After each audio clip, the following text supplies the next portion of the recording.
Are you a virtue hoarder? Hey, my name is Mazarine Trays, and I'm the author of The Wild Woman's Guide to Fundraising and the upcoming book, Healing from the Nonprofit Sector. So let's get into it. What's a virtue hoarder? Here I'm going to borrow heavily from Catherine Liu, the author of Virtue Hoarders. She was interviewed on the Upstream podcast, and I got so excited about her interview that I had to write about it. So, first of all, get ready to have your mind blown. Are you a member of the PMC, the Professional Managerial Class? Odds are, if you're listening to this, you are. So many of us who work in nonprofits or in government are virtue hoarders. What is a virtue hoarder? Virtue hoarders are the professional managerial class. Here's what Catherine Liu wrote. She said, "You're probably like me, a member of the PMC, where you've been educated and indoctrinated into its institutions. I hope that this short introduction to the false consciousness of a class that still wants to believe itself a heroic and virtuous political actor will strengthen the reader's resolve to reject PMC politics, building on this critique of its reactionary class positions." Pretty neat. Let's keep going. So,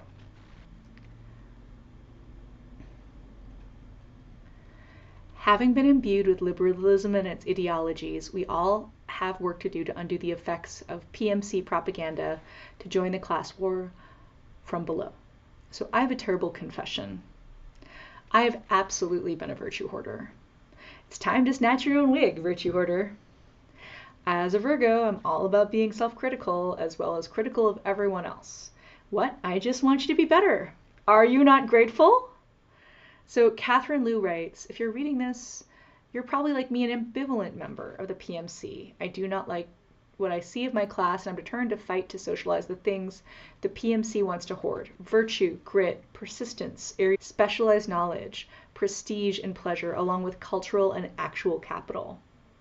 Identifying the changing contours of a class to which one partially belongs is to enter into the difficult process of political self-criticism, beginning with an exfoliating and brutal reconceptualization and an interrogation of one's own values, sensibilities, and affects.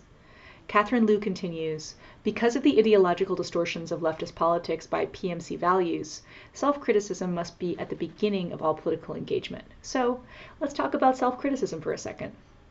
To become more aware of how we've been brainwashed, we have to abandon the way the PMC wants us to think about success, intelligence, racism, violence, children, reading, healthcare, well-being, pleasure, and sex. If you work at a think tank or a university or political organization, a private foundation, publishing, or media, maybe you can help your company or nonprofit do even better. Liu writes, PMC positions are in these best defended places: political organizations, publishing, media, private foundations, think tanks, and the university. While the right represents an obstacle to economic reorganization and large-scale social redistribution, it's actually a liberal PMC that stands in the way of the political revolution necessary to forge a different kinds of society and class and center the dignity of ordinary people in the working class. How did we get here?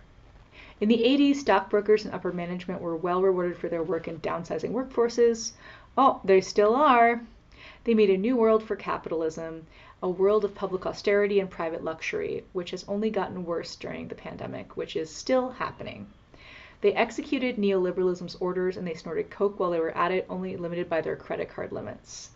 Liu writes, the yuppie briefly took center stage in the American imagination as a figure who pointed the way to a gaudy, self-indulgent future. The yuppie reconciled 60s hedonism and 80s debt-fueled consumerism, according to Aaron Reich. Prayer beads became Rolexes for the rich. They said pleasure will set you free. But it's not just about economics. It's about class and who we fear becoming, as well as the future that is laid out for us just out of reach.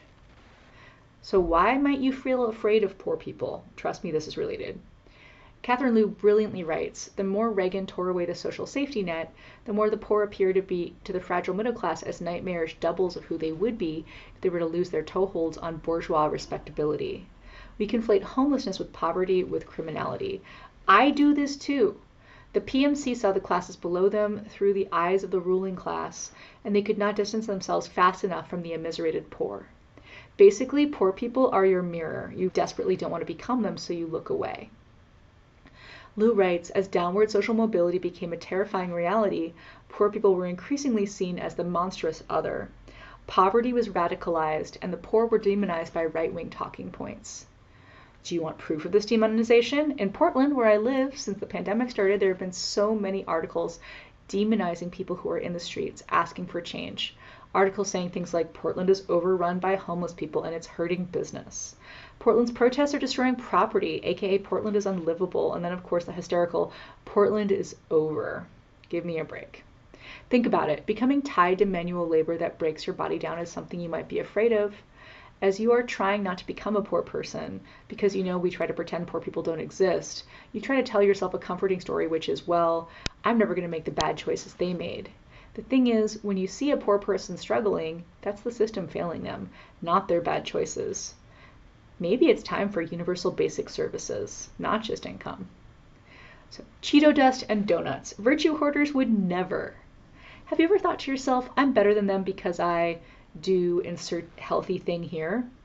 Why did you think that? Maybe because of all those articles or ads you saw? Liu writes, the post-1968 Professional Managerial Class, PMC elite, has become ideologically convinced of its own unassailable position in comprising the most advanced people the earth has ever seen. They have in fact made a virtue of their vanguardism. Drawing on the legacy of the counterculture and its commitment to technological and spiritual innovations, PMC elites try to tell the rest of us how to live, and in large part they've succeeded in destroying and building in their own image the physical and cybernetic infrastructure of our everyday lives. Keto plus fasting equals you're a better person? Yikes. So today's capitalists and PMC elites have anxiety about their privilege, which makes them work very hard to humiliate others and project themselves tirelessly as cultural and political vanguard, doing things to themselves which ordinary people are incapable.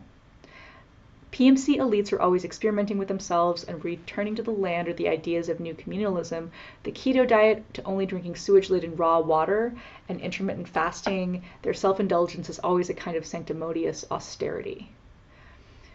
So Liu writes, at the time of Reagan, a new narrative of poverty emerged. Poor people had no impulse control. They did not live within their means. The story began in the 60s when Daniel Moynihan argued that property was a question of quote-unquote culture.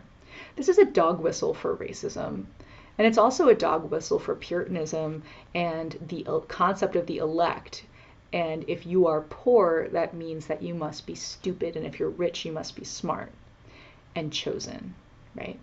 She continues, we have to reject making a virtue out of taste and consumption habits.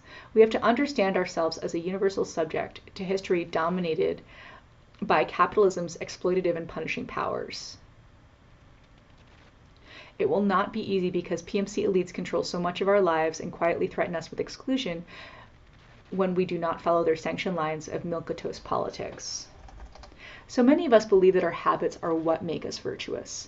And it's a slippery slope to sneering at people who watch trashy TV or eat Cheetos or have the audacity to decide they want a different commitment than monogamy. I thought I was better because I was trying the keto diet. I thought I was so smart for doing super slow weightlifting and not spending my time in bars. And honestly, it really does not matter what my habits are. It doesn't matter what yours are either. It doesn't make us virtuous or less virtuous if we sit around and stuff our faces with donuts all day or adhere to intermittent fasting. It's simply a habit and has no morality either way. And our habits certainly do not give us the right to tell other people what their habits should be.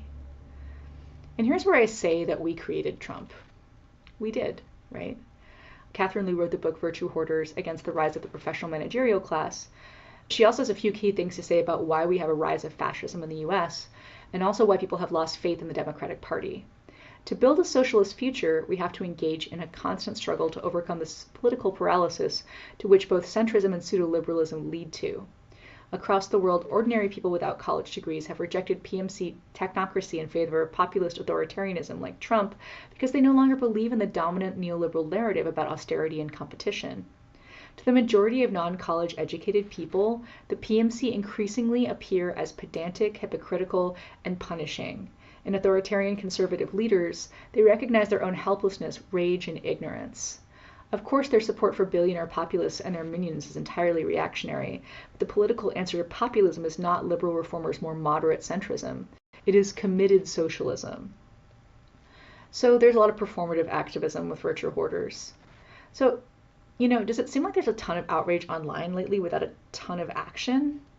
According to Catherine Liu in Virtue Hoarders, the PMC labor is a world of floating signifiers, statistics, analytics, projections, predictions, and identity performativity, virtue signaling, and effectual production. Their loves and lives are both virtual and disembodied. Their war continues unabated despite the ravages of the COVID-19 pandemic. People trained in this regime of symbolic manipulation love to weaponize outrage to fuel moral panics, but they're unable and unwilling to face their identity as a class. With an increasing polarization comes a decrease in tolerance for ambiguity. Members of the PMC believe themselves to be virtuous vanguards, floating above historical forms and conditions, transgressing boundaries, and inventing new ways of being and seeing. It's hard to argue with them because they do not accept debate as a meaningful form of the advancement of knowledge. For them, every conflict is moral, not intellectual or political. Liu writes, in a liberal profession, they police each other to enforce the sort of social intellectual conformity required by their class, one that is fundamentally fragmented by competition and individualism.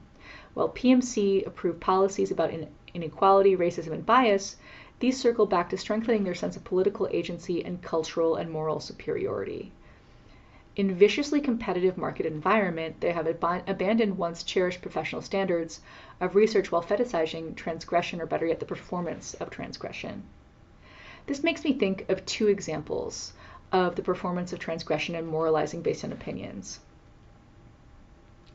Thinking of people who wore pink pussy hats and Black Lives Matter t-shirts but never advocated for equal pay in their organizations. Or the yard signs that say love is love. That's a performance of transgression right there without class solidarity. I mean, this is why an anti-bias training isn't going to solve racism and sexism. It's still good to do it, but it's, DEI was never really meant to be effective or effectually changing the structure of our organizations to give Black and brown people true power. So what we do is we talk about equality of opportunity, not equality of outcomes. And that's what that's referencing. Just because you went through a hiring process doesn't mean you found working class, immigrant, differently abled candidates. Just because you have a diversity statement doesn't mean you're actually doing things day to day to increase salaries for Black and brown people or oppressed people in your organization. Liu remarks, as a class, the PMC loves to talk about bias rather than inequality, racism rather than capitalism, visibility rather than exploitation. Tolerance for them is the highest secular virtue, but tolerance has almost no political or economic meaning. And that really reminds me of growing up Unitarian and putting the religion on a pedestal because it's so tolerant. Everyone is welcome, right? But what does that really mean in terms of material conditions for the average person? It doesn't really do much. It's just like, oh, we can all be here. Yay, I guess. In liberal circles, talking about class or class consciousness before other forms of difference is not just controversial, it's heretical. They call you a class reductionist if you argue that race, gender, and class are not interchangeable categories. The PMC simply does not want its class identity or interest unmasked. And Liu notes, when we do DEI trainings, we're not actually making people into better people or decreasing bias. What we're doing is teaching people to mask their bias better, to train them to keep their emotions visibly in check in a work environment, which seems like the worst kind of hypocrisy, but what can you do with good intentions in a predatory capitalism and corporate totalitarianism, right? So if you like that, definitely check out my book and Catherine Liu's book. My new book is called Healing from the Nonprofit Sector, and Catherine Liu's book is called Virtue Hoarders, Against the Professional Managerial Class.